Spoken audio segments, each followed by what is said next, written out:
everybody, and welcome to episode 5 of May Google Be With You. Happy Friday, we did it, we survived another week. Now, today's episode is going to be pretty short and sweet because it's about a new feature in Google. It's an old feature with a new look, and we're going to talk about sharing settings. That's right, we're going to learn to share the force. Now, everything I'm showing you today applies from teacher to teacher, colleague to colleague, teacher to parent settings. If you are sharing with students, the number one best way to share anything with them is in Google Classroom. When you create an assignment or a material in Google Classroom, you can automatically be able to set those sharing settings for viewing, copying, and editing right there. These settings I'm about to show you is so that we can collaborate with colleagues and share those different files. So what we're going to do is we're going to go through those share settings. What's important to note is these share settings apply no matter what. If you're sharing a folder in your Google Drive, a file, Google Sites, Google Docs, Google Slides, Sheets, Jamboards, sharing settings look exactly the same no matter what. So I'm going to show you in a simple Google Doc, and we're going to get going here to see what this looks like. Now, I have a Google Doc that I'd like to collaborate with my team with.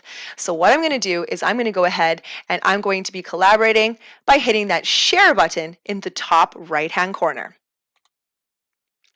This is the brand new look of the sharing settings inside of Google. So what I can first of all do is I can share it with people in groups. The reason it says groups is because if I do share a document inside of a Google Classroom, I'm going to see that it's been shared with that group of students. But in here, I can go ahead and I can type my team's names, and we can go ahead and collaborate on this as editors. I can give them a message, and I can choose, are they going to be an editor, a viewer, or a commenter? I'm going to leave them be editors and send them that message. Now, there's other sharing settings that are available in there. If I hit share again, you can see I can also get a link. It's a great way to be able to email a link to colleagues in order to share. Now, right now it's restricted. Only people can open up this link if I've added them up here. I want to be able to change that. Now, I'm going to hit change link. Default is ECSD. That means you have to be logged in with an Edmonton Catholic Schools account.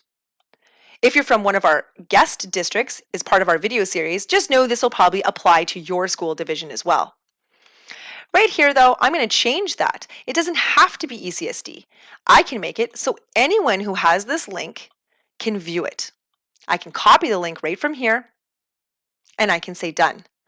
This is a nice way to be able to speed up that sharing because as soon as I say share, right from here I can just say copy link and now I'm able to share that out in an email. There's one more setting that we love, and that's the settings features here, where I can choose if editors are allowed to change permissions and share. I can make it so Ben and Christine and Michael actually can't add other people.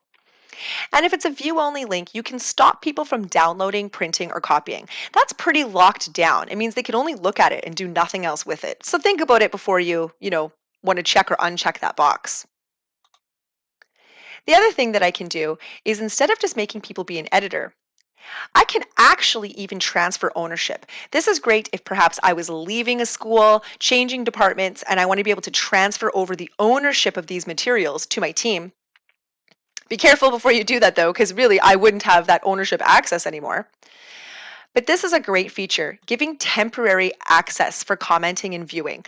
This is nice because I could set an expiration. I could allow somebody to look at this for a certain amount of time and then it would go away. This is fantastic for student teachers because then I don't have to remember to be able to remove that access.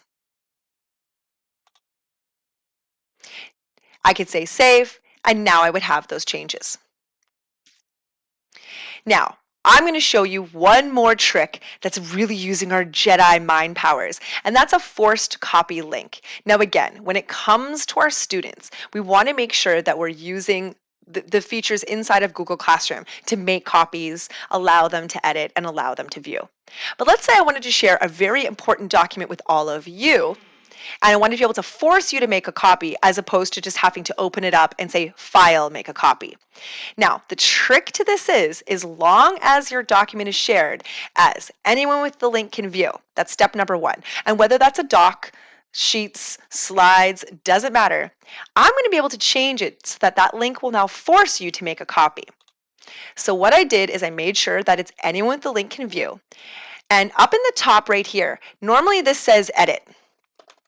So what will happen, this will say edit. What you're going to do is you're going to change that word from edit, you're going to change it to copy. I'm going to copy this, and this is what I would send in my email. Now, if I was to paste this in another tab, this is what your colleagues would see. Do you want to make a copy? And then they would have to click it. So it's a really nice way just to be able to get people to have to make that copy now to be saved for them inside of their Google Drive. And it was just that one little trick of changing the word edit to copy, and this works on any Google Doc. Ooh, you're all going to be sneaking, sharing copies. Now, I do have a very important template that I have shared with you beside this video. I hope you all make a copy of it. But for now, because we don't have any other templates or resources, because really it's just sharing settings today, we have a few fun Star Wars videos that you can enjoy this Happy Friday, this weekend. And we can't wait to see you all back here next week for more May Google Be With You. Bye, everybody.